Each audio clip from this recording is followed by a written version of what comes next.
nombre es Isabel Vilella y estamos aquí con el Negro Suárez.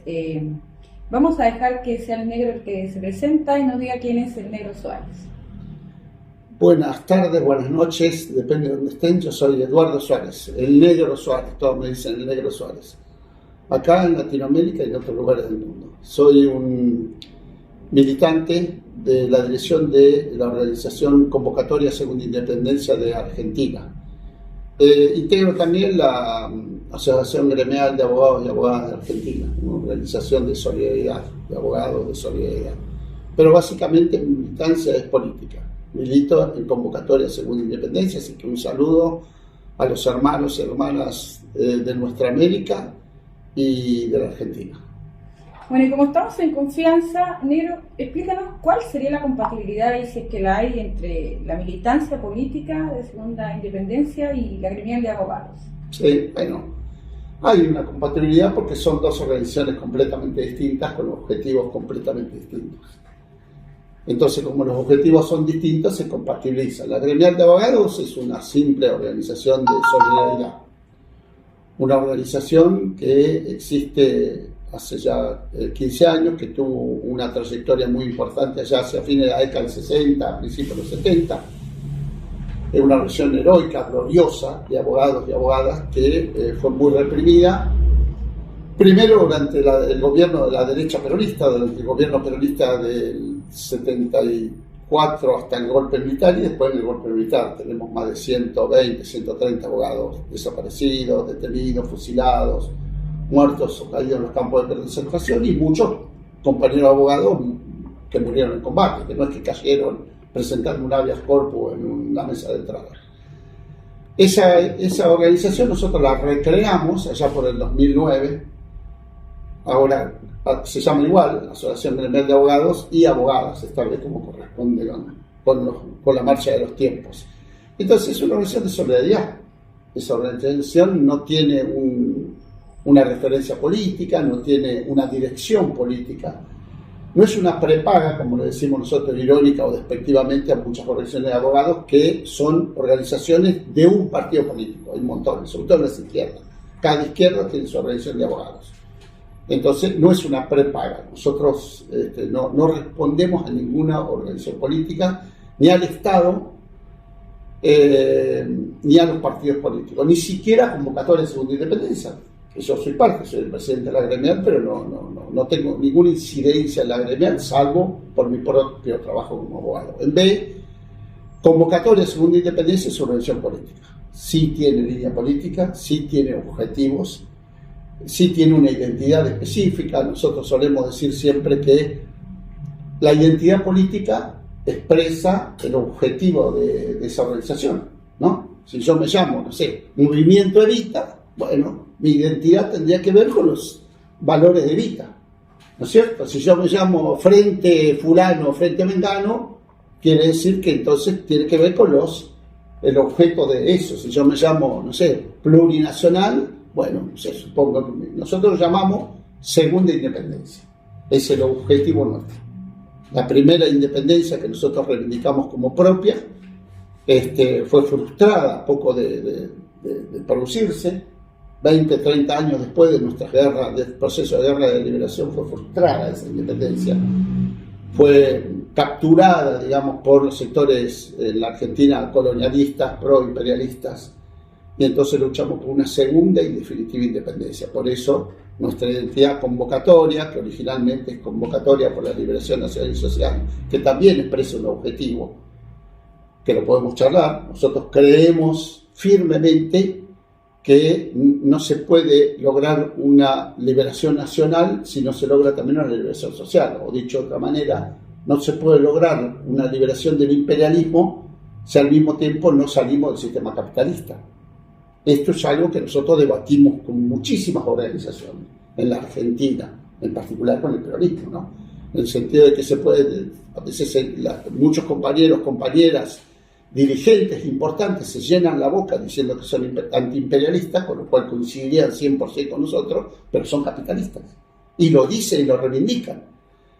Entonces, el imperialismo, que sería la fase superior del capitalismo, que no es algo que nosotros inventamos, Vos viste que los argentinos hemos inventado muchísimas cosas. Pero lamentablemente, por desgracia, no inventamos eso, que el imperialismo es la fase superior del capitalismo.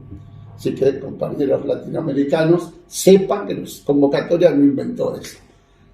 Bueno, y está bueno que nos expliques cuál es la diferencia, porque indistintamente se te puede reconocer por la pertenencia a estas dos, una organización que, como dice, es de solidaridad y de apoyo jurídico, y la otra que es una organización política, pero no nos has contado en tu presentación que tú perteneciste a Montoneros, y nos interesa mucho saber qué fueron los Montoneros. Cuéntanos, Negro. Isa querida, y compañeros y compañeras que están escuchando esto, para entender qué fueron los Montoneros hay que hacer una referencia, aunque sea somera, al peronismo. No somos ingenuos, somos conscientes que el peronismo es algo, salvo para los argentinos, y entiendo que también en la propia Argentina, es difícil de entender, o al menos difícil de digerir muchas veces. Entonces, si no se hace una referencia específica al peronismo, no se va a entender los Montoneros. Y yo diría que no se va a entender gran parte de la historia de la Argentina. Por ejemplo, Milei, ¿no? Pero, volviendo a tu pregunta, el peronismo nace a la vida política de la Argentina con una concepción específica, ¿no? Un proyecto que se llama la comunidad organizada. O sea, cualquiera que en la Argentina se diga peronista avala ese proyecto, la comunidad organizada. ¿Qué es la comunidad organizada? Un país utópico en donde las clases sociales no se enfrentan entre sí. La burguesía, ya se te veo la cara, pobre Isa, las clases sociales no se enfrentan entre sí, eso es el peronismo, no lo inventamos nosotros tampoco.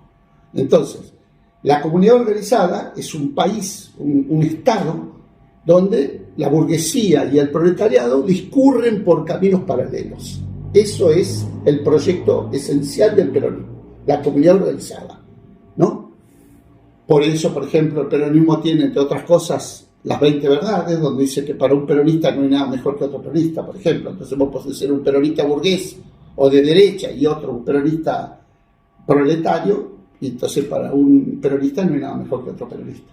El propio escudo del peronismo tiene una mano, dándole la mano una acá arriba, ¿no? Que sería el empresariado, y la otra acá abajo. Entonces, el peronismo es eso, la comunidad organizada, un proyecto utópico, donde ¿quién determina eso? El Estado. El Estado determina las ganancias, ¿no? Los recursos de cada una de las clases sociales, para que no se enfrenten entre sí. Ese es el peronismo. Ese es el proyecto de Perón y del peronismo. Pero ese proyecto, como vos bien vas a entender, y como muchos compañeros que escuchen y compañeras que escuchen esto van a entender, ese proyecto no puede completarse, porque además es muy difícil que las clases sociales puedan discurrir por caminos paralelos sin tener contradicciones entre sí.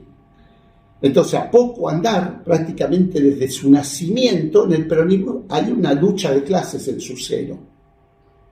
Hay una lucha de clases entre los sectores de la burguesía peronista y los sectores del proletariado peronista.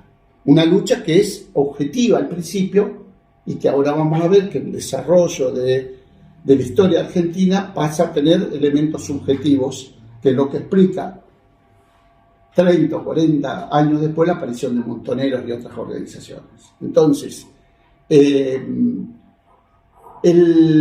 objetivo más importante o el nivel más importante alcanzado por el peronismo, reivindicado por el peronismo y por nosotros también, por convocatoria de segunda independencia, es lo que se llamó el 50-50, es decir, el peronismo llegó en un momento a poder repartir la riqueza, 50% del Producto Bruto Interno para la clase obrera y 50% para la burguesía. Eso es un logro. Nunca antes ni después del primer peronismo en la década del 40 se logró eso. Nunca el peronismo logró eso. Ni en Menem, ni en Kirchner, ni en Néstor Kirchner, ni en Cristina Kirchner, ni en Alberto Fernández, nunca. Solo en ese periodo, entre el 45 y el 50, 50 y pico. ¿no? Es decir, pudo lograr que el 50% del Producto Bruto Interno de la Argentina vaya a la burguesía y el otro 50%, Perón decía 51%, que logró es probable que haya sido el 51%. Y nosotros reivindicamos eso. Ahora, así todo, ahí mismo hay una desigualdad, no es equitativo, ¿no? Porque si nosotros en esta mesa somos 50 personas, 45 somos de la clase obrera y 5 son de la burguesía, 5 se llevan el 50 y los otros 45 nos llevamos el 50. O sea, yo sé que esto genera polémica, en Latinoamérica no, pero en Argentina, imagínense muchos compañeros kirchneristas, peronistas que están escuchando eso, gorila, bueno, pero es así. O sea, podrán decirnos de todo, pero no que estos hechos no ocurrieron. Si somos 50 tipos, 45 se llevan el 50 y 5 se llevan el 50, hay una desigualdad ahí. Así todos nosotros reivindicamos eso como propio. Los que no sé si reivindicaron como propio eso son la clase obrera de esos años. Entonces, eso genera un nivel de contradicción muy alto. Yo doy el ejemplo a veces de empresas argentinas que por ahí para un chileno, para un colombiano dice poco, pero para un argentino, no sé, la fábrica Terrabusi de alimentos. El dueño de la Terrabusi peronista y 10.000 tipos trabajando ahí, de los cuales 9.000 son peronistas también. Entonces, es decir, el dueño va a querer ganar más y el laburante también. Es decir, esa lucha de clase no pudo parar, no se frenó nunca, ni en vida de Perón, ni en vida de Evita, nunca se pudo frenar. Entonces, pero caído el peronismo, ¿no? Que eso sería para una charla específica, porque tu pregunta es como nacieron los montoneros, caído el peronismo, esa lucha de clase se acrecienta. Es decir, la lucha de clase que se da en la Argentina y que viene de 100 años antes, desde después de la guerra del Paraguay, 1890, es decir, todo el proceso que nosotros como convocatoria de segunda independencia reivindicamos, los anarquistas, los socialistas, los comunistas, la aparición del peronismo. La caída del peronismo genera uno de los procesos más ricos de la lucha de clase y la lucha antiimperialista en Argentina, que se llamó la resistencia peronista, donde hay 20 años de dictaduras, de distintas dictaduras, con algunos pequeños lazos donde se abría el proceso, se llamaba elecciones, como no ganaba el peronismo, los partidos que los militares no querían, a veces al otro día de las elecciones daban golpes. Yo no vi nunca a mi viejo ni a mi abuelo votar hasta mis 20 y pico de años, para que tengas una idea. Entonces, esa lucha de clases, esa lucha antiimperialista, se dio en la Argentina y también se dio en el peronismo. Pero ya esa lucha de clases ya no se dio en términos de obrero-patrón. Empezó a aparecer el factor subjetivo. Es decir, empezó a aparecer la clase obrera que además de pelear por su salario, quiere organizar un partido de la clase obrera, aún dentro del peronismo, con el objeto de tomar el poder y construir una sociedad socialista, una sociedad sin explotadores ni explotados, con la metodología militar. Empiezan a aparecer las primeras organizaciones guerrilleras de la Argentina, que la gran mayoría son peronistas, Fuerzas Armadas peronistas, Destacamento del 17 de octubre, MRP, es decir, las primeras organizaciones, estoy hablando fines de los 50, principios de los 60. Las primeras organizaciones armadas tienen ese origen, esa identidad. ¿Por qué? Porque empiezan a enfrentarse con la burguesía peronista, y ya no por un salario, sino por dos países distintos que se quieren construir. Entonces, todo ese proceso, fines de los 50, todos los 60, es ese proceso que nosotros llamamos la resistencia peronista, y que hacia fines de los 60 ya la lucha de clase y la lucha antiimperialista en Argentina era imparable, era muy difícil de parar, porque además ese proceso de resistencia, que serían, yo tengo 73 años, serían mis papás, mis abuelos, para que se ubique el compañero o compañera que está escuchando esto, de qué generaciones estamos hablando. Ese proceso que empieza un poco a languidecer, yo lo decía hace poco en un editorial, era un periodo en el que lo viejo no terminaba de morir y lo nuevo no alcanzaba a nacer. Esa zona gris, ¿no? Que algunos a veces lo sitúan en el atardecer, esta hora, por ejemplo, que vos me estás haciendo este reportaje, ¿no? Esa zona gris, no está la noche, pero tampoco el día aparece. Entonces, pero quiero hacer una pregunta, pero ya la respondiste, que llevó a los montoneros a la lucha. Tú explicabas bien que veníamos de una contradicción que es irreconciliable en el peronismo y que además expresa la imposibilidad de la conciliación de clases. Exactamente. Montoneros es la expresión de eso. Si la aparición de Montoneros, que aparece a la vida política con una operación muy importante, chicos y chicas de 20 y pico de años, secuestran al jefe del ejército, le hacen un juicio y lo fusilan, ¿no? Entonces ahí aparecen los montoneros. Tú me cuentas que hay una generación anterior a la tuya, que es digamos que el germen inicial de Montoneros. ¿Qué te lleva a ti y a la gente de tu generación, además de, evidentemente, por lo que acabas de explicar de la lucha de clases y la necesidad de construir dos modelos, dos sistemas distintos que estaban confrontados? ¿Qué te lleva a ti a decidir entregar tu vida, porque era entregar tu vida, a una causa como esta? Bueno, un poco para que entiendan tú y los compañeros que están escuchando, yo soy la segunda generación de los montoneros. La primera me lleva 10 años y prácticamente casi no hay sobrevivientes de esa generación, muy poquitos. El último, un compañero nuestro de la gremial de abogado, el comandante Cardía, que murió hace un par de años. Entonces, yo soy la segunda generación, la generación que empieza a militar en 1970. Somos la generación del 70, 71, 72. La generación que nos precede, las que producen el aramburazo que le llamamos, que es el secuestro del general Aramburu y su ejecución, y la que empieza a producir la lucha armada, esos compañeros, la gran mayoría murieron, cayeron en combate, son los que fundan la organización. Entonces, en respuesta a tu pregunta, en gran medida, a mí, ¿qué es lo que me lleva? Bueno, primero la continuidad histórica. O sea, en la Argentina, para fines de los 60, principios de los 70, había algo que no hay hoy, que es la continuidad histórica, es decir, la memoria histórica no se había perdido. Entonces, ese proceso del 40, del 50, del 60, a los que éramos muy adolescentes, lo vivimos porque nos lo contaron, y entonces cuando uno tiene 18, 19 años, tiene ejemplos en qué guiarse, y eso es lo que de alguna manera me lleva a integrar los montoneros. Ya,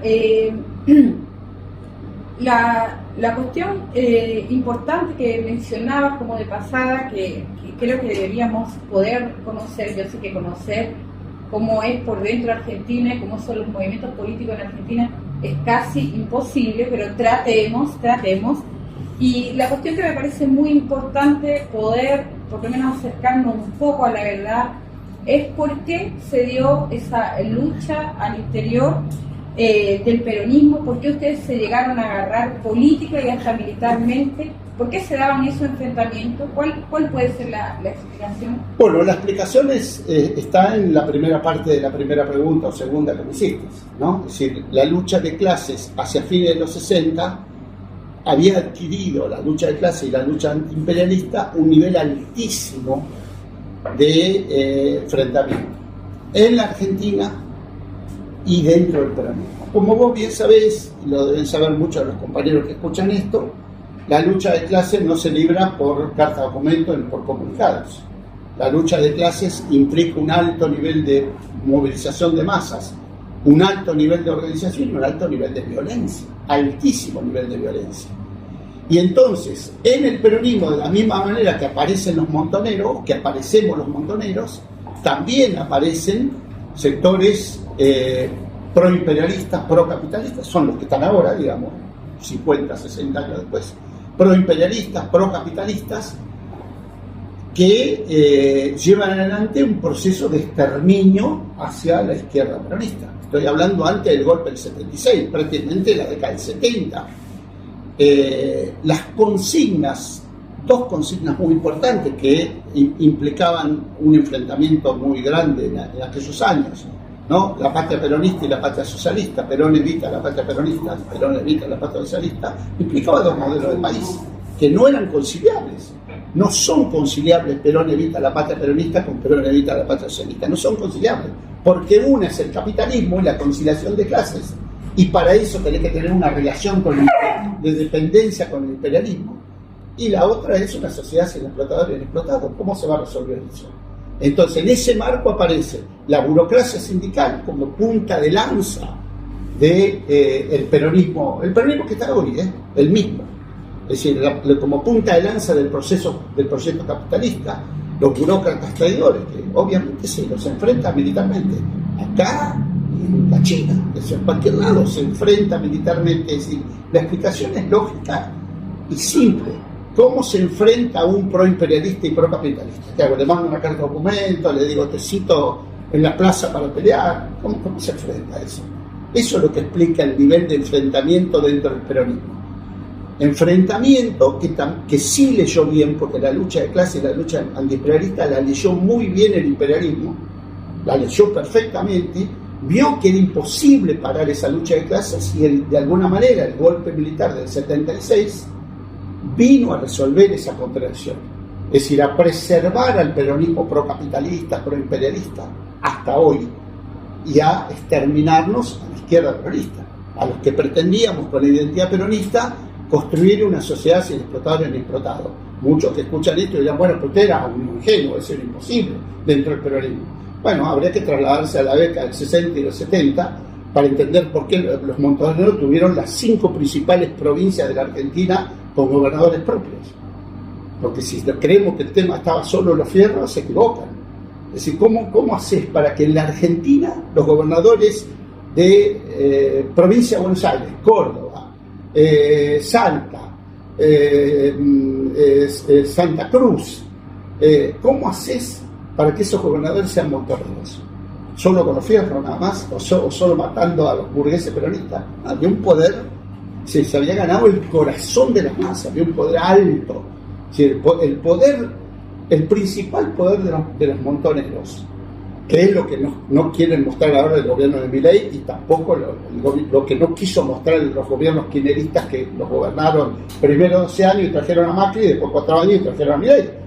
El principal poder fue político. Sí, también lo fierro, pero el principal poder fue político. Si no, no se explica cómo se puede poner un gobernador montonero en la principal provincia de la Argentina, o en la segunda, que es Córdoba. ¿Qué explica eso? Lo explica esto, la lucha de clase y la lucha antiimperialista dentro del peronismo. Ya, es bastante, para mí, bastante oportuno que hagas ese relato, porque me evitas tenerte que preguntar cosas que ya explicaste, pero explicaste bien lo que fue el clima que podríamos llamar prerevolucionario, si es que queremos, sí. Y que bien dijiste, resuelve la dictadura militar.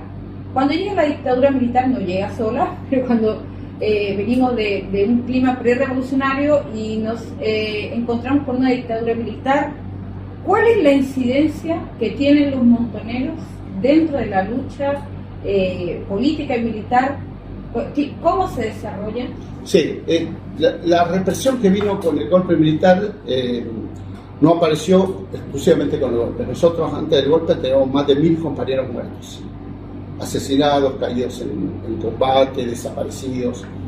En este momento el gobierno de Milei, por ejemplo, está reivindicando la aparición durante el gobierno peronista de lo que se llamó el Operativo Independencia, que fue un operativo militar de alta envergadura para combatir a una organización hermana que fue el PRT en los Montes Tucumanos, ¿no? Entonces, antes del golpe, el nivel de enfrentamiento era altísimo, el nivel de enfrentamiento militar en la Argentina y dentro del peronismo. Como dije antes, nadie discutía en tribunales ni con comunicados. Pero la esencia de la respuesta a lo que vos me preguntás tiene que ver en que las fuerzas revolucionarias y las masas, sobre todo organizadas, eran imparables para 1974, 75, del 73 en adelante, yo diría del 70 en adelante hasta el 76, el auge de masas era imparable, pese a los muertos, pese a los desaparecidos, era, ¿no? Es decir, las fuerzas de seguridad, pero sobre todo la burguesía agroexportadora, la burguesía financiera, los bancos, las grandes burguesías, y sobre todo la burguesía peronista, en particular el movimiento, la dirección del peronismo, el Partido Justicialista, para que entiendan los compañeros que escuchan esto. Videla, Macera y Agosti, los 3 comandantes que dieron el golpe militar, fueron designados por el peronismo. No eran tenientes que le dieron un golpe a sus generales. Fueron nombrados. Videla fue nombrado general por el gobierno peronista. No solo eso, le dieron un decreto donde le ordenaron exterminar a los revolucionarios peronistas, el gobierno peronista. Y algunos de los ministros que después fueron candidatos, el primer candidato a presidente del peronismo en el 83 fue el tipo que firmó las leyes de exterminio a nosotros, para que tengas una idea de lo que estamos hablando.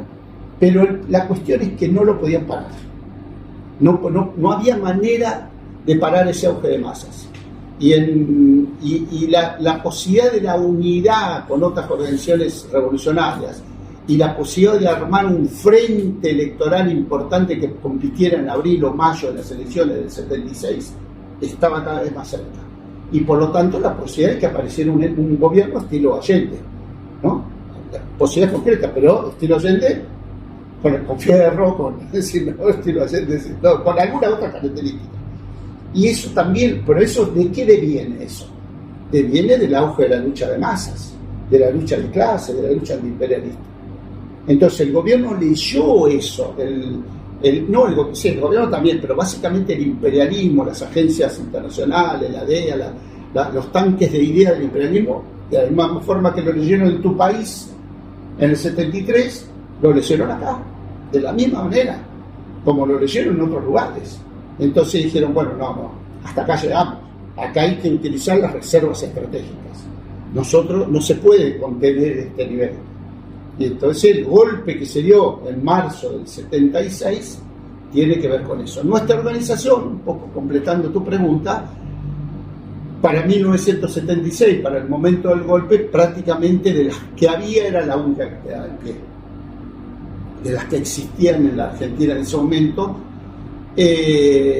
producto en gran medida, creo yo, tratando de ser humilde, cosa que es difícil, ¿no? Viste que es muy difícil en una Argentina y en un montonero más, y en un dirigente de convocatoria peor todavía, pero tratando de hacer un esfuerzo de ser humilde, creo que nuestra asociación se mantenía en pie para el 76 y pudo dar un proceso de resistencia muy alto por la presencia política, más que por la fuerza militar, que no era poca, por la presencia política, porque habíamos ganado realmente el corazón de las masas, porque había lugares donde había habido una inserción muy grande de masas y pudimos, una vez incluso destruida nuestra organización, nuestra dirección estratégica, destruida la Conducción Nacional, gran parte del Consejo Nacional, las direcciones, prácticamente de 15, 16 comandantes montoneros quedaron 3 con vida.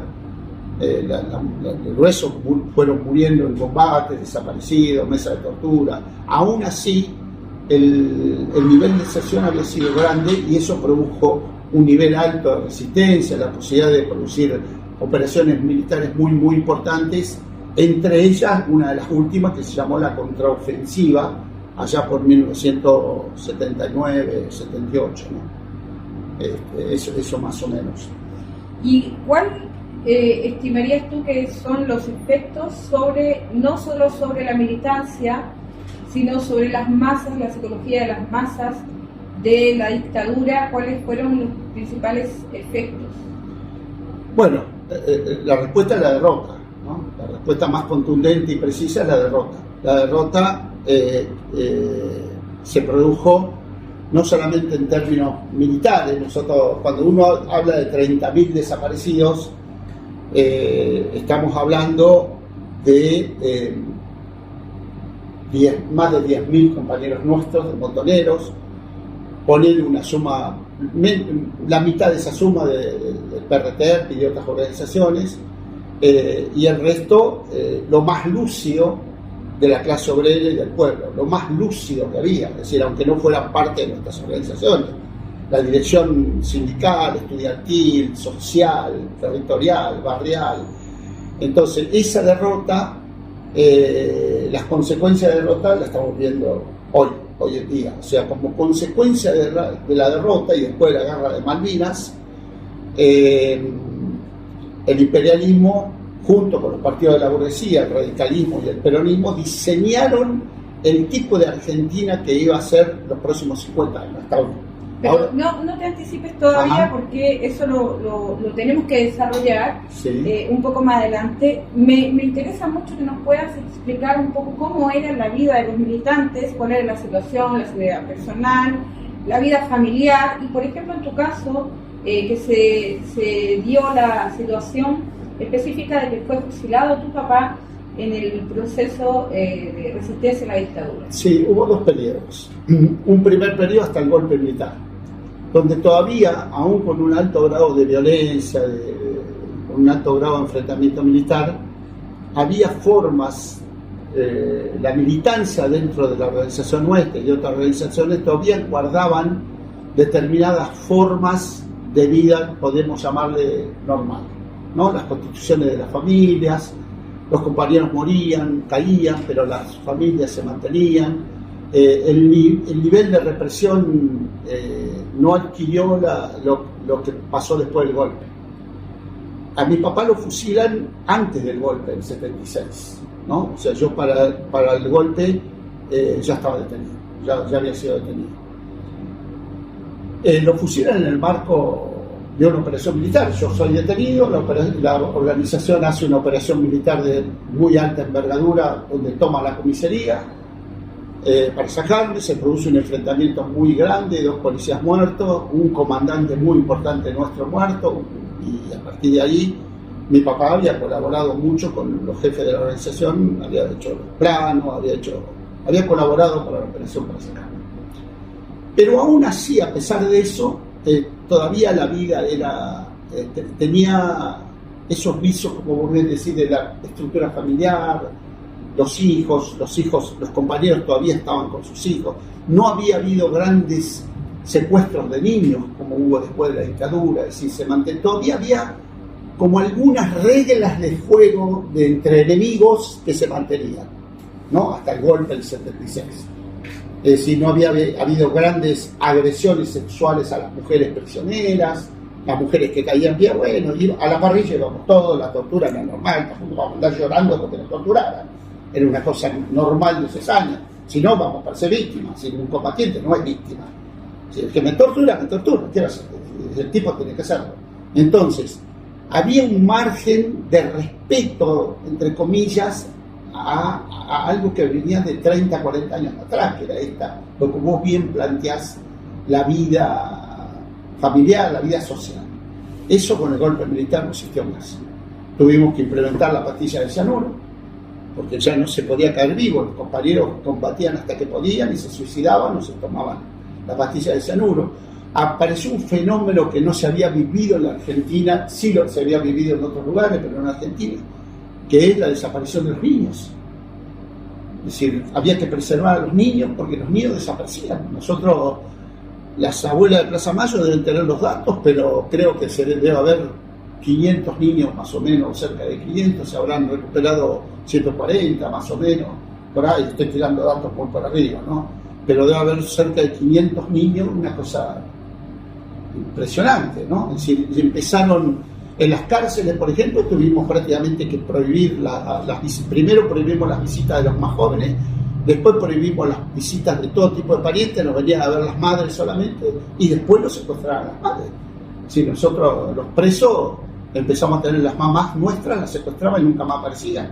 Y después aparecieron los fusilamientos dentro de las cárceles. Es decir, mucha cantidad de compañeros y compañeras eran asesinados con la famosa ley de fuga, ¿no? Es decir, cambió completamente todo. Es decir, ese enfrentamiento donde se respetaban ciertas reglas del juego, ¿no? Es decir, bueno, está bien, yo caía prisionero, mi interrogador me decía, mirá, negro, yo te tengo que torturar porque necesito que vos me des datos, vos vas a aguantar todo lo que puedas y ganará el que aguante más, qué sé yo. Es decir, pero eso no pasaba después del golpe. Después del golpe ya eso no pasaba, vos sabías que era boleta, vos sabías que no ibas a sobrevivir. Y que además ese margen de la legalidad, que vos sabías que si aguantabas un mes, 20 días, 30 días, qué sé yo, te ponía a disposición de un juez, ya no existía más.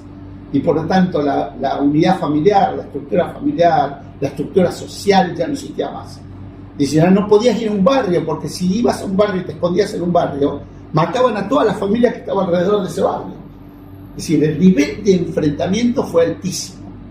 Los primeros que violaron esos como códigos de la guerra fueron la derecha peronista, los grupos de exterminio dentro del peronismo, las 3A, Comando de Libertad de América, CNU, CDO, que eran grupos creados en vida de Perón, posteriormente, en hecho, vamos a ser más claros, Perón los impulsó para que nos hicieran mierda a nosotros, ¿no? Y que esos grupos de exterminio empezaron a mostrar que no había reglas en esta guerra. No había reglas. Es decir, vienen acá y nos matan a todos los que estamos acá. No importa si me venían a buscar a mí. Fueron los primeros. El golpe del 76 vino a ser masivo eso. El operativo Independencia contra los compañeros del PRT tuvo que ver con eso, con la represión masiva. Es decir, llegaban a un lugar en Tucumán y si sabían que ahí habían recibido a una columna del PRT, los hacían en bolsa todos. Algo muy parecido a lo que después pasó en Colombia, ¿no? Y que vimos en Vietnam antes. Entonces se alteraron, la vida social se alteró. Ya eso es un buen punto interesante para partir a la siguiente pregunta que quiero hacerte, porque ese momento de terror que provoca una fractura social divide a la sociedad entre los opresores y los oprimidos, los asesinos y, vamos a decirlo entrecomillado porque más adelante vamos a desarrollar ese concepto de víctima, genera una condición al pueblo argentino de sentirse, digamos que derrotado, ¿cierto? ¿Cuál sería para ti el punto para que se pueda dar esa transición política que fue ansiada en su momento? Porque, como decimos, el pueblo argentino viene con ese terror impuesto por la dictadura y de ahí en adelante se construye toda una narrativa, ¿cierto?, de la democracia. Pero a mí me gustaría que nos explicases cómo ese fenómeno del terror y de la derrota incide en la construcción de ese relato de la democracia o de la transición a la democracia. Sí, tremenda pregunta, ¿no? Tremenda pregunta. La respuesta a veces también a preguntas tan profundas es bastante simple. Las derrotas producen un nivel alto de retroceso a la conciencia, un nivel alto de terror, de miedo, de retracción, de individualismo, un nivel alto del sálvese quien pueda. Si la derrota produce un nivel alto de desconfianza de unos con otros. Yo recuerdo, yo salí de la cárcel allá por el 81 más o menos, y ambulábamos como zombies, éramos como parias, porque ¿qué sabes? Desconfías hasta de tu sombra, ¿no? Los compañeros empezamos a salir de las cárceles, ni a hablar los compañeros, los pocos que habían sobrevivido a los campos de concentración, de la EMA, del Campo de Mayo, con el San Benito de la posibilidad de que hayan colaborado, que hayan delatado compañeros o compañeras. Es decir, la derrota es como esas... yo soy marplatense, así que doy a veces algún ejemplo del mar, ¿no? Soy un hombre de mar, como cuando el mar se retira y deja toda la escoria, ¿no? Ahí. Si la derrota es algo... lo peor que le puede pasar a un pueblo y a un revolucionario. Lo peor que le puede pasar, porque además no tiene de dónde asirse. Las derrotas que nos comentaban nuestros abuelos y nuestros papás eran distintas. No tuvieron nada que ver con la derrota nuestra. Entonces, esa derrota implicó durante decenas de años, hasta hoy todavía, la imposibilidad de organizarse, la imposibilidad de analizar en conjunto las causas de la derrota. Nosotros tenemos algunas cosas escritas, pero no consensuadas, porque, por ejemplo, muchísimos compañeros, incluso compañeros y compañeras de alto nivel organizativo, que habían dado sus vidas, sus libertades, la de sus familias, se retrajeron tanto que culparon de la derrota a la propia organización. Por ejemplo, muchísimos compañeros, cientos de compañeros que hoy están en el mismo peronismo, con la misma identidad que los metió presos.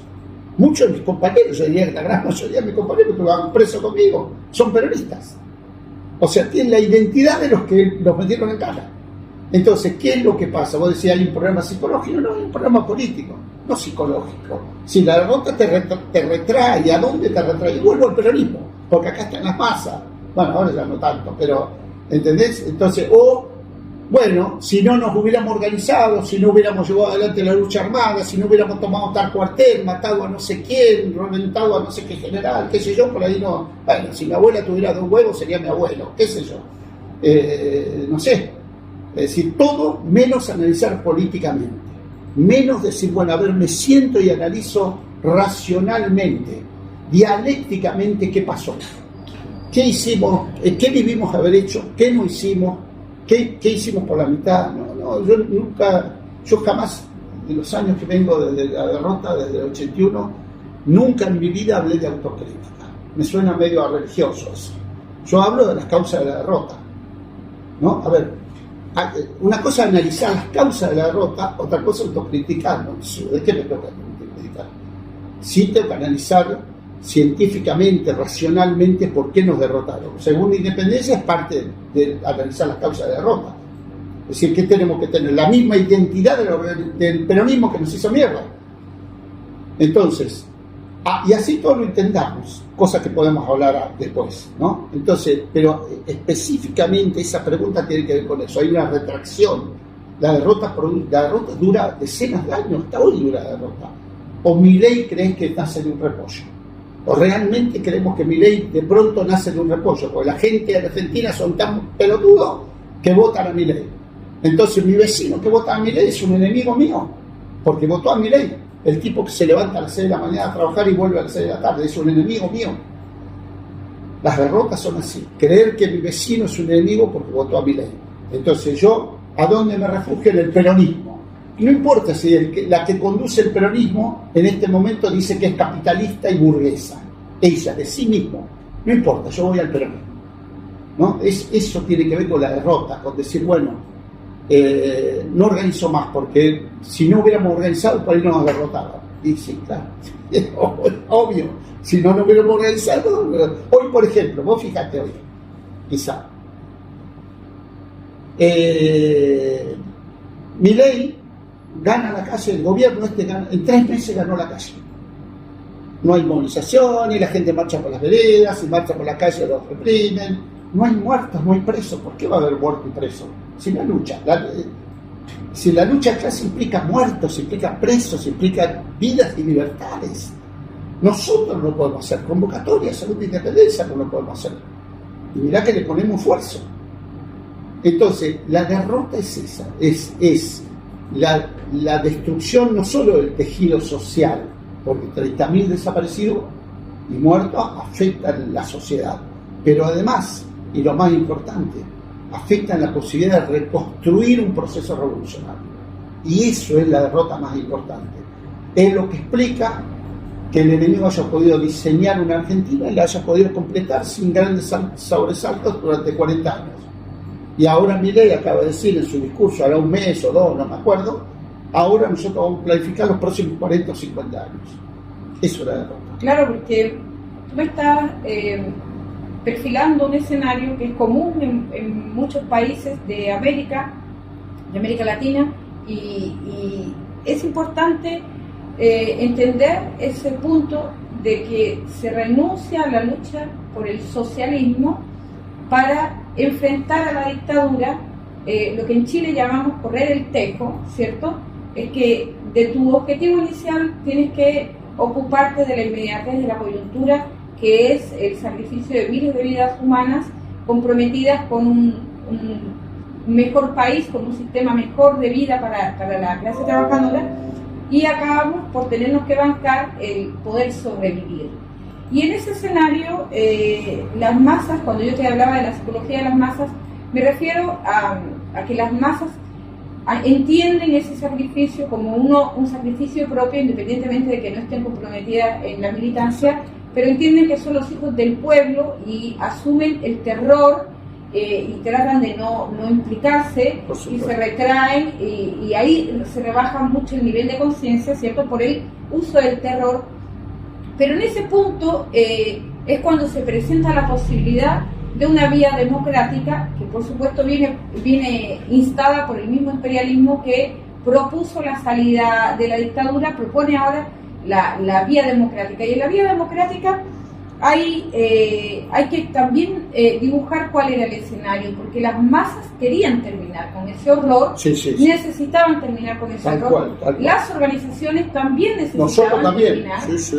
Y por último, no solo la cuestión de terminar, sino buscar un poco de resarcimiento a las víctimas. Y es donde yo quiero que nos expliques ese proceso en el que se entra a armar un país dentro de una democracia burguesa con ese, digamos, canje del resarcimiento a las víctimas. Cómo se introduce la supuesta democracia burguesa por la vía del chantaje del resarcimiento a las víctimas. Sí, parte de la respuesta te la voy a dar como militante de convocatoria, pero una parte también como integrante de la gremial de abogados.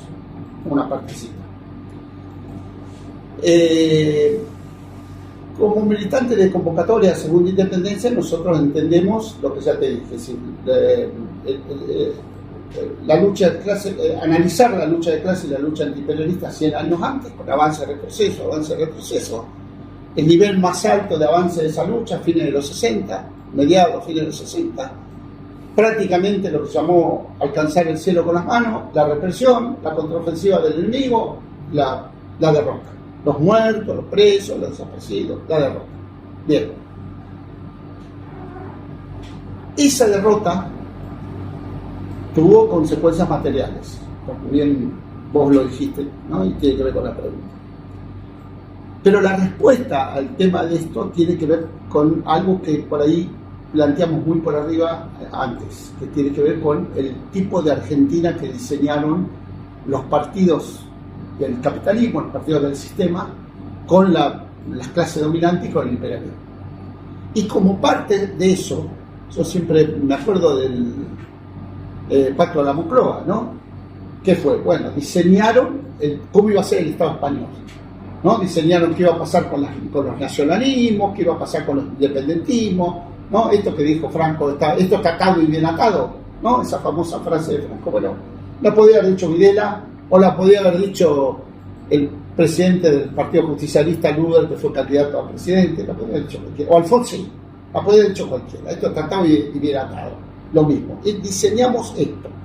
Como parte de esto, ¿qué hacemos? ¿Qué integramos? Esto que vos hablas del chat. Bueno, entregamos las cabezas de los militares, los sometemos a juicio, cosa que no pasó en muchos países. Todavía hay militares que cumplen muchos años de condena, algunos van muriendo en el penal. Entonces, y parte de esto aparece el resarcimiento a las víctimas, a los muertos, a los presos, ¿no? Parte de esto tiene que ver con eso. Es decir, nosotros respetamos los derechos humanos, esta es una democracia humanista, la democracia que vamos a vivir a partir de ahora es humanista, no importa que hoy seamos 50 millones de habitantes de la Argentina y tengamos casi la mitad bajo la línea de pobreza. Eso es lo de menos, eso es secundario. Lo importante es que resarcimos a la víctima, que el general tal está preso, que el coronel fulano está preso hace 30 años y va a seguir 30 años más preso, ¿no? Eso es lo más importante. Es decir, lo más importante es lo superficial.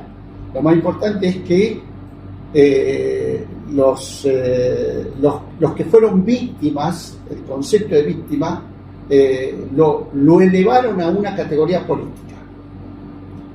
Convocatoria Segunda Independencia viene planteando en los últimos años, por eso es un planteo que somos minoritarios en la política argentina. Nosotros decimos esa consigna ni víctimas ni victimarios, combatientes revolucionarios, implica que nosotros lo que estamos diciendo es que no acordamos con este aspecto principal que elaboraron los organismos de derechos humanos, las madres, los hijos, ¿no? Mi hijo era una víctima, no era un montonero que peleó y combatió 20 horas con el ejército rodeándolo y se suicidó, porque no tenía más a dónde ir. Mi hijo era una víctima, Vicky Walsh era una víctima, combatió 20 horas con el ejército, pero era una víctima, no era un alto oficial de la organización montonera, ¿no? Eso que no. Yo recuerdo cuando salía de la cárcel íbamos a declarar y no, esto no se puede decir. No. Bueno, miren, yo era un oficial del minutero. No. Vos tenés que hablar de lo mal que la pasaste en la cárcel. La identidad política no se puede hacer. Y se reemplazó con esas figuras que vemos públicamente, ¿no? Una silueta por ahí con un nombre, pero sin identidad política. Ahí aparece la gremial de abogados. Es decir, la gremial de abogados prácticamente no ha intervenido en los juicios de lesa humanidad, porque además no acordamos con ese criterio. Mirá que la gremial de abogados es una organización prestigiosa, muy prestigiosa acá y en toda Norteamérica.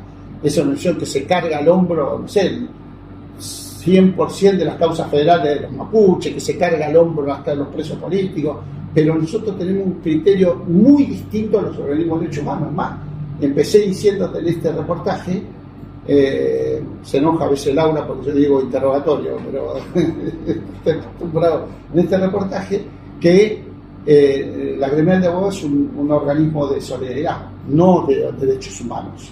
El concepto de derechos humanos es un concepto que nosotros no acordamos, porque remite a víctimas, ¿no? Remite a víctimas. Vos imaginate si yo tuviera que ir ahora a Vietnam o a Rusia y agarro un combatiente de la Gran Guerra Patria y le digo, camarada, si usted es una víctima de los nazis. Imagínate el tipo que me diría, ¿no? Bueno, entonces, o a un palestino, ¿no? Yo agarro un combatiente palestino y le digo, vos sos una víctima, flaco. Entonces, no piso nunca más Palestina. Entonces, ese concepto se fue arreglando, fue el tema del resarcimiento, como muchas otras cosas, fue parte de la Argentina que diseñaron. Claro, porque tú me estás diciendo que digamos que el gatillazo para esa descomposición que se vivió con la transición a la dictadura y de la que somos víctimas ahora, o soy víctimas de verdad en Argentina, ahora de esa descomposición. Claro. El pibe que tiene 12 años y no come, ese sí que es una víctima. Ese sí. Pero ese gatillazo inicial es el falseamiento de la victimización o de la forma de llevar al anonimato a los combatientes, podemos hasta llamarlo mártires si queremos, pero no víctimas. Ese es el gatillazo. Pero después, ¿en qué me puedes explicar de una forma que sea bastante gráfica y que se pueda entender en qué consistió esa degeneración de la vida civil, pública, política y económica que vivió Argentina? Todos recordamos uno de los, digamos, puntos culminantes de esa trayectoria, que fue el Corralito. Bueno, y ha habido episodios hasta estos días en que se está hablando de esa moneda de Milei, en la que han sido estafados miles de aportantes que han perdido el dinero en unas horas. ¿Cómo se llega a esos puntos de descomposición social? En gran medida por la derrota. Las derrotas producen esas cosas. Yo nombré varias situaciones producto de la derrota y esta es una de ellas. Es decir, la descomposición social, la corrupción. La corrupción que, por ejemplo, de 50 años o de 30 años para atrás siempre fue patrimonio de los conservadores, de la derecha, de los liberales. Empezó a ser parte de esto, ¿no? Es decir, la aparición de lo posible, del posibilismo, como del reformismo y del posibilismo como aspecto principal de los gobiernos que sucedieron, y en ese posibilismo aparece la corrupción. Es decir, yo, si tengo posibilidad de chorear, de robar, de hacerme del Estado para enriquecerme, lo voy a hacer, ¿no? Ese concepto que empezó a hacerse carne en espacios que antes eran impensables, ¿no? Es decir, las 2 o 3 generaciones anteriores a la mía, digamos, morían pobres, incluyendo a veces los propios funcionarios, ¿no? Aún los funcionarios de la burguesía, a veces del proyecto de la burguesía, presidentes argentinos que morían pobres, no importa si eran capitalistas, propios capitalistas, morían pobres. Es decir, eso es impensable un día, que un tipo que haya pasado, no sé, 3 meses por un gobierno y ya se hacía un ministro, muera pobre. Eso no existe, ¿no? Entonces, empezó como parte de esa derrota, porque ¿qué era una de las virtudes más grandes que teníamos los revolucionarios de los 70, de los 60, incluso las generaciones anteriores? La moral revolucionaria. ¿no? Que tiene que ver con tu pregunta también de la cuestión social, la familia, etc. La moral revolucionaria. La moral es una cosa sagrada, ¿no? Si nosotros las finanzas, ¿cómo hacen las finanzas? Y bueno, había que salir a robar o a secuestrar gente de la policía, sacarle quita, y a uno no se le ocurría tocar un centavo. Eso es impensable en las generaciones de hoy. Es decir, que me den una valija llena con 30 millones de dólares y entregarla a mi responsable y saber que mi jefe, mi responsable, tampoco le iba a tocar. Yo he visto cómo vivió el compañero nuestro de la gremial, que fue número 2 de los montoneros, el comandante Perdía.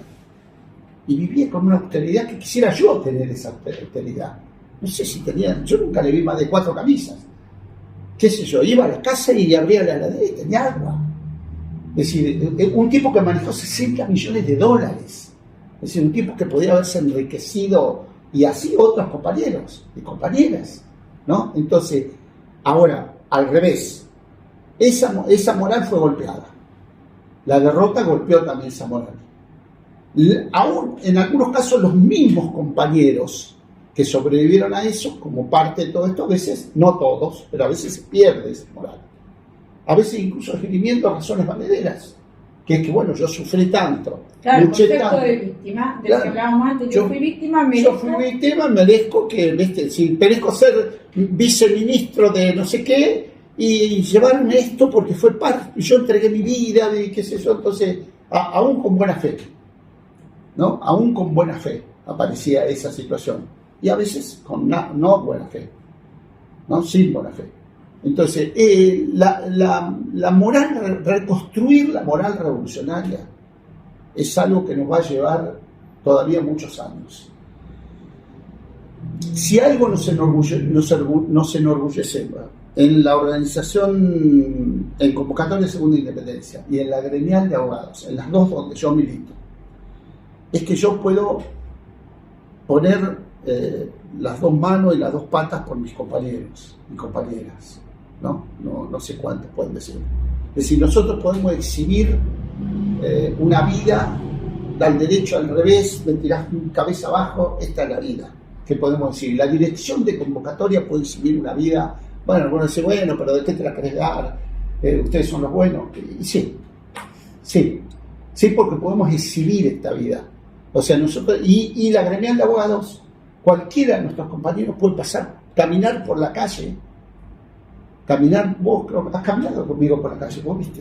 Es decir, cualquiera de los compañeros pueden caminar por la calle de nuestros compañeros de la gremial de abogados y caminar con la frente alta, porque nunca jodimos a nadie, porque nunca cagamos a nadie, y como Convocatoria de Segunda Independencia somos nuestros compañeros en cualquier provincia, en cualquier ciudad, pueden orgullecerse de decir, yo hago un acuerdo contigo, con que pertenece a una organización con el que tengo menos acuerdo, o poco, o mucho desacuerdo, y lo cumplo. No es fácil esto hoy en día. Si nosotros somos una organización confiable. Nos putearán muchos que escucharán de este, bueno, pero esto está enchapado a la antigua, son utópicos. Bueno, está bien, pero somos una organización confiable. Es bien ilustrativo esto que dices, porque además da cuenta, como dices, de un modelo, un paradigma distinto de militancia que va a costar recuperar, porque la desmovilización del progresismo, ¿cierto?, del reformismo, es un modelo bastante práctico y cómodo, el no tener que poner nada arriba de la mesa y no tener además que asumir un compromiso moral y responder por él. Y esto que decías ilustra bien cuál es el grado de descomposición, que no tiene tanto que ver quizás con cuestiones que a veces romantizamos, como con, digamos, que es el individualismo, que es lo que se ha impuesto. El liberalismo ha impuesto un modelo de desarrollo que llega hasta nuestras organizaciones, que es el individualismo, y el paradigma que diríamos que al que debemos aspirar es a restituir el partido familia, entre comillas. Sí, no un concepto tradicional burgués. El partido que al que tú le entregas, pero que te resguarda y que va a construir esa sociedad venidera, y lo hace desde la instancia del partido. Es el primer escalón donde uno tiene que demostrar que no es lo mismo que el liberalismo impuesto a las masas. En este contexto, se puede entender el surgimiento de esos monstruos, ¿no? Cierto que decía Gramsci que antes de amanecer es cuando aparecen los peores monstruos, y estamos viendo monstruos Sí, que sí. son terroríficos y además que son ridículos y absurdos, pero que son peligrosos, como es el caso de Milei. ¿Cómo llega Milei a ser presidente de un país como Argentina? Sí, primera cuestión, una referencia a algo muy importante que vos planteás, que es el tema de la organización de cuadros, del partido, ¿no? De la estructura de cuadros. Sin la estructura de cuadros, por lo menos yo, no sería nada, no existiría, no sería absolutamente nada. Es decir, sin convocatoria o sin la gremial de abogados, sería uno más de los tantos que anda dando conferencias por ahí en las universidades, boludeando. Uno sin la organización de cuadros no es nada. Si lo que uno es en función de la organización que genera. Pero nada, Isabel, nada, no sería nada. Sería un típico chanta argentino, boludeando, dando conferencias, buscando manera de currar. Con esto te acabas de hacer muy buenos amigos. Típico chanta, ¿no? Por supuesto, siempre comparado con otros lugares del mundo, pues sabés que está Dios y ahí nomásito a nosotros. Aún así sería un poquito. Pero la organización de cuadros que vos mencionás, el partido, es fundamental. La estructura, porque uno se debe, por eso parte de esta derrota tiene que ver con algo que ha florecido y que no aparecía en los 60 o los 70, que es el independentismo. Ahora todos son independientes, periodistas, cualquiera agarra un micrófono, todos son, es decir, total no le tengo que rendir cuenta a nadie. No le doy cuenta a nadie. Yo soy independiente. Entonces hoy soy kirchnerista, mañana si el gobierno cae soy otra cosa, después vuelvo a ser, no importa, ¿no? Es decir, del independentismo a la incoherencia hay un pasito chiquito, total, ¿quién lo va a percibir eso? Eso por un lado. Entrando de lleno, entonces es eso que ha sido golpeado, que tiene que ver también con lo que decíamos antes, la manera revolucionaria, es lo que puede ir a introducirnos a por qué aparece Milei. Miren, lo peor que se puede creer y que muchas veces lo impulsa el peronismo, escapándole a su responsabilidad, el kirchnerismo básicamente, ¿no?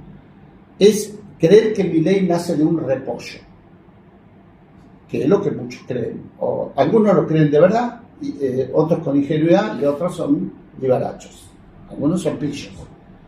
Entonces, independientemente de creer en ese proceso revolucionario, de auge, de retroceso, la derrota, etc., lo concreto es que desde el 83, en que aparece el primer gobierno elegido por el voto popular, hasta hoy,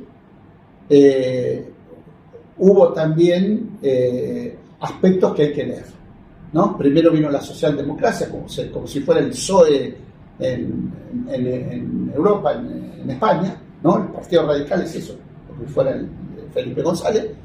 Después vino el peronismo en su versión liberal, parecía la del Milei, pero peronista, que fue Menem, que tuvo 2 mandatos, ¿no? Entonces, 7 años y 4 años más. O sea, ya vos fijate, 7 de socialdemocracia, 7 de menemismo, 4 más de kirchnerismo, 11 más 7, ¿no? Ya tenemos una cantidad de años importante, ¿no? Casi 20 años. Casi 20 años. Después vinieron un par de años nuevamente de tipo socialdemocracia, que duró poco porque hubo 30 muertos en 2 días y esa consigna, que se vayan todos, no se fue nadie. Todos los que eran menemistas, de un día para otro se hicieron kirchneristas. Esto es importante que lo conozcan los hermanos latinoamericanos y a veces los que son tan solidarios con el kirchnerismo acá, ¿no? Todos los que eran menemistas, los altos funcionarios, los que van a Cuba, Venezuela, que son los mismos que antes eran menemistas. Tipo, mira, yo te doy un ejemplo. Este hombre, senador Parrilli, mano derecha de la señora Cristina Kirchner, presidenta del Partido de Justicia, fue el miembro informante durante el gobierno de Menem para la privatización del petróleo. Fue el que informó al Parlamento que había que privatizar el petróleo argentino y todo, ¿no? Se hizo kirchnerista, hoy sigue siendo mano derecha el que le ceba mate a la presidenta del Partido Justicialista, y hoy es el que plantea la estatización, o sea, el mismo. Entonces, eso que se vaya, eso no entender eso, sobre todo para nuestros hermanos latinoamericanos y los gobernantes. No entender eso, para no ofender, digo, habría que informarse un poquito más. Entonces, eso es lo que explica, después de esto que aparece, el kirchnerismo por primera vez. 12 años de kirchnerismo, 12 años, 3 mandatos, de 4 años cada uno. 12 años de kirchnerismo que ellos le llaman la década ganada. Ahora, después de esos años viene Macri. ¿Cómo se explica? A ver, compañeros de otros lugares de Latinoamérica y compañeros que a veces le rinden loas al progresismo. El progresismo en tu país se llama Concertación, en Frente Amplio se llama en Uruguay, acá se llama kirchnerismo. El peronismo, el progresismo en la Argentina se llama el kirchnerismo. ¿Cómo explicás 4 años si sos década ganada, si sos tan bueno, que viene Macri? O sea, la gente no votó al kirchnerismo, votó a la derecha, a lo peor de la derecha más rancia. Que aún así, comparado con Milei, nada. Y Macri gobernó tranquilo porque co-gobernó con el kirchnerismo y con el peronismo, con las organizaciones sociales, con las organizaciones sindicales co-gobernó. Si no, Macri hubiera durado 3 meses. ¿No es cierto? Después de Macri volvió el kirchnerismo. Alberto Fernández, Cristina Fernández de Kirchner. Y después viene Milei. O sea, corrupción, choreo por denuncia, todo de bueno, causa armada, bueno, yo por la culpa le tiene Clarín, TN. Entonces vos tenés 12 años que trajo a la derecha y otros 4 años que trajo a Milei. Entonces Milei no parece de un repollo. La gente vota a Milei porque hay tanto resentimiento con prácticamente casi 20 años de progresismo, tanta bronca por corrupción, por choreo, por digamos, un nivel altísimo de dispersión. Es decir, si había una sola CTA, ahora hay 2, si había los organismos de derechos humanos se partían, todo lo que se tocaba se partía. Es decir, un gobierno mínimamente progresista, mínimamente antiimperialista junta, no destruye, no rompe, como se ha hecho durante los 12 años de kirchnerismo y otros 4 años de kirchnerismo. Entonces eso explica, si yo tengo que votar, me aparece un loco que dice, yo voy a venir con una motosierra y me los cepillo a todos estos, porque estos a ustedes le están metiendo la mano en el bolsillo y yo soy mejor, y me los cargo a todos, y la gente va a votar eso. Nosotros tenemos muchos compañeros y compañeras que militan con nosotros, los hijos más jóvenes, que votaron por primera vez, han votado a este gobierno. Y bueno, porque también durante esos gobiernos se generó una inversión en cultura de masas que tendía al individualismo, a la idiotización de las masas. A la prebenda, Isabel, a la prebenda, a decir, bueno, hay organizaciones que ponían 20.000 tipos en la calle y tenían 60.000 planes. Los planes, para que entienda la gente, de los hermanos y hermanas latinoamericanos, los planes es cupos de dinero que se le dan a las organizaciones y las organizaciones los reparten discrecionalmente. Entonces, los reparto a estos 200, le doy planes que serían en dólares, no sé, $200, qué sé yo, ¿no? Y entonces, si vos no marchás conmigo, te saco el plan, plan y comida. Estamos hablando de convocatoria de haber tenido, si tuvo 1.000 planes después de una discusión de años para decir, bueno, está bien, agarremos algo, comparado con organizaciones que tenían 100.000. Y no las ves en la calle peleando, porque además eso no vino junto con la formación de compañeros. Vos viste el esfuerzo que pone convocatoria para formarse, para formar al partido y para formar a los compañeros, ¿no? Bueno, prácticamente que yo sepa debemos ser de los pocos, salvo el trotskismo, que hay que sacarse el sombrero, las izquierdas tradicionales parlamentarias, que en eso tienen sus planes de formación y una capacidad que ya quisiéramos nosotros tener para insertarse, una capacidad organizativa importante y una estructura de formación. Así todos están golpeados también, como todos nosotros. Entonces eso produjo la democracia controlada, pero sobre todo el kirchnerismo, el progresismo, que en la Argentina es el kirchnerismo. Si no se entiende cómo viene Milei. Es imposible explicar a Milei sin explicar la lucha de clase y la lucha antiimperialista en los últimos 70 años y sobre todo los gobiernos peronistas en los últimos 20. El menemismo, 11 años, el kirchnerismo 12 y luego el kirchnerismo otros 4. Stalin decía que el reformismo es la pata izquierda del fascismo, y no porque los acusaba de fascistas, sino porque los acusaba de componer la sociedad para allanar el camino a las opciones fascistas. Con eso creo que podríamos encerrar, digamos, que la explicación. Clarísimo. Te iba a preguntar por las corrientes trotskistas o peronistas, pero ya lo has explicado cuál es la situación. Y lo que sí me gustaría es que me dijeras cuál es a futuro, en este contexto en el que estamos viviendo y anticipándonos a lo que nos viene, que es el imperialismo desatado en todas las formas en el continente, que es el contexto de la lucha por la hegemonía mundial o contra los BRICS. ¿Cuál es la proyección de las organizaciones revolucionarias en Argentina, tanto a la interna como a la externa, y también cuál es la importancia que tiene para Argentina y de Argentina hacia afuera la organización y la unidad latinoamericana, la unidad de nuestra América y el internacionalismo proletario? Sí, la primera pregunta, te digo lo que nosotros evaluamos en convocatoria, varias decenas de años por delante. Es decir, estamos convencidos, prácticamente casi toda la dirección de nuestro partido, nuestra programa, es que difícilmente nosotros lo veamos. Y tenemos dos opciones: o el inmediatismo posibilista, entonces salir corriendo detrás de las dos, cualquiera de las dos opciones, de los espacios más mayoritarios que hay en la Argentina, que la izquierda parlamentaria, básicamente trotskista, ¿no? Que, insisto, me saco el sombrero en el sentido de cómo construyen, no del proyecto, ¿no? Incluso te diría que hasta hacer una gran labor parlamentaria, pero su mirar, o el peronismo, que es todo lo contrario, es decir, que miran bien lejos, que el poder lo tienen resuelto, porque no hay otra cosa que el poder para el peronismo, pero el pueblo administra la burguesía, ¿no? El peronismo ha tenido eso. Siempre, en tiempo de Perón se decía que la clase obrera era la columna vertebral del movimiento, nunca fue la cabeza. Era columna vertebral, no es lo mismo ser cabeza que ser columna vertebral, ¿no? No es lo mismo gato monté que te monté un gato. Entonces, esos dos espacios son inmediatistas, porque el aspecto principal de la acumulación tiene que ver con lo electoral. Nosotros en ningún momento desechamos la vía electoral, para nada. La convocatoria de segunda independencia no la desecha, no es algo de nosotros. Creemos que la lucha es integral, que hay que combinar distintos modos de lucha, que los modos, los métodos y la forma de lucha irán surgiendo de las organizaciones, del pueblo, de las necesidades, etc.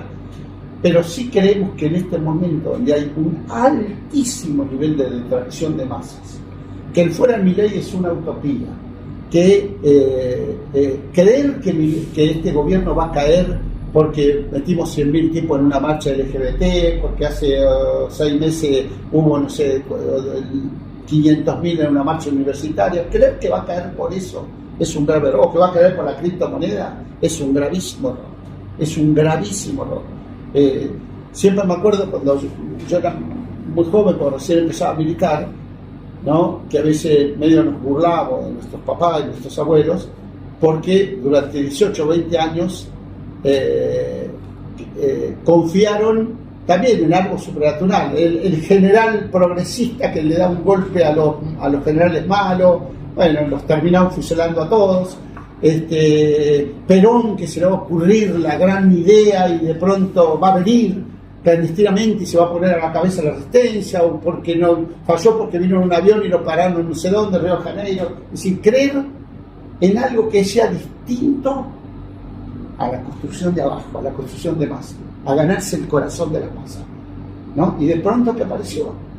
Y aparecieron pibes, 18, 20 años, que ¿qué hicieron? Agarraron al general del ejército, al jefe del ejército, lo juzgaron, lo fusilaron y aparecieron los montoneros. Putearon, la mayoría puteaban, los mataron a todos, pero vino una segunda generación, ¿no?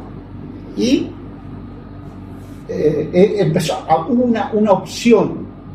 Bueno, acá aparecen otros que son. Eso no va a ocurrir ahora, ¿no? Ninguno estamos en condiciones de hacer eso. Entonces, si eso no ocurre, ¿cuál es la opción? Largo plazo, ¿sabes? Compañeros que escuchan esto, largo plazo. Mucho esfuerzo, mucho esfuerzo en formación de compañeros, mucho esfuerzo en ganarse el corazón de la masa, mucho esfuerzo en ganar al vecino de acá al lado que votó a Milei, mucho esfuerzo en ganar al compañero de trabajo que está al lado mío que votó a Milei, mucho esfuerzo en la discusión con las bases del peronismo, del trotskismo, con las bases, con los compañeros. Hay que hacer la discusión, hay que salir a discutir. Nos lleva decenas de años. Y en ese marco aparece la segunda parte de tu pregunta, que es fundamental. No lo vamos a hacer solo. Es imposible. Si nosotros, y por eso en convocatoria se abre cada vez más, no solamente a lo que podría ser la unidad latinoamericana, a la relación, cada vez tenemos una relación más directa con compañeros y compañeras de distintas organizaciones de nuestra América. Hemos sido invitados a foros internacionales, como el que ocurrió en Venezuela hace poco, ¿no? La asunción del presidente Maduro. Es decir, cada vez nosotros tenemos más confianza en que un argentino te diga esto es difícil, sabe cómo cuesta. Pero, bueno. Que se lo diga a una chilena. Y que se lo diga a una chilena, imagínate, ¿no? Cada vez estamos convencidos que solo no lo vamos a poder hacer. Que ni convocatoria, ni solo los argentinos vamos a poder resolver esto, si no es a partir de cada vez una relación más estrecha con nuestra América, con las organizaciones, con los gobiernos. Pero tenemos que ser muy sinceros. Lo que no podemos hacer es versear, chantear, que también el chanteo es una característica propia nuestra, de los argentinos, lo sabes bien. Pero no se puede chantear. Yo no puedo decir que algo es de un color cuando es otro. Entonces, el progresismo nos cagó la vida a muchos, ¿no? Es decir, el autonomismo, esa cosa que viene de estas teorías europeas, Holloway, Toni Negri, ¿no? que acá generó organizaciones muy poderosas. Durante todos esos 12 años de década ganada, que se llaman ellos, que es el kirchnerismo, florecieron organizaciones muy importantes, no solo del kirchnerismo, sino del autonomismo. Porque el autonomismo, ¿qué define? No hay que discutir el poder. Se puede hablar del imperialismo, putear contra el capitalismo, ser plurinacional, levantar una huipala, pero el poder no lo discute. Entonces voy detrás de aquellos que no discuten, o que disputan el poder para ellos, como el peronismo, o que no disputan el poder como el trotskismo, ¿no? Entonces hubo organizaciones, que esas organizaciones tienen también un correlato internacional, ¿no? Brasil, México, qué sé yo. Hay organizaciones muy poderosas con ese concepto que devino después de la caída de la Unión Soviética, ¿no? Después del fin de la ideología, del fin de la historia, y entonces te aparecen todos estos tipos, estos italianos, no se puede disputar con el capitalismo, pero el poder no. El poder se disputa entre las fracciones de la burguesía, nosotros no. Y no estoy hablando del poder electoral solamente. Entonces, eso produjo mucho daño, al menos nos produjo mucho daño a nosotros, ¿no? Nos costó mucho abrir unos pasos en esa maraña de construcción, que además ganaron mucha juventud, hoy en día todavía, y entonces en ese marco creo que la conclusión es que no lo vamos a poder hacer solo jamás. Necesitamos, el otro día en un Zoom que estaba yo solo, era como 30 compañeros de otros países, ¿no? Entonces yo contaba esto y una compañera hondureña me dice: negro, bienvenido a Latinoamérica. Bienvenido argentinos a Latinoamérica. Ustedes que eran tan europeos, ¿no? Bueno, es así, lamentablemente. Bueno, negro, te quiero agradecer primero porque me quisiste hacer la calidad de sentarte a charlar conmigo, que lo hemos hecho en mucha confianza porque yo no tengo experiencia, pero me he sentido muy cómoda.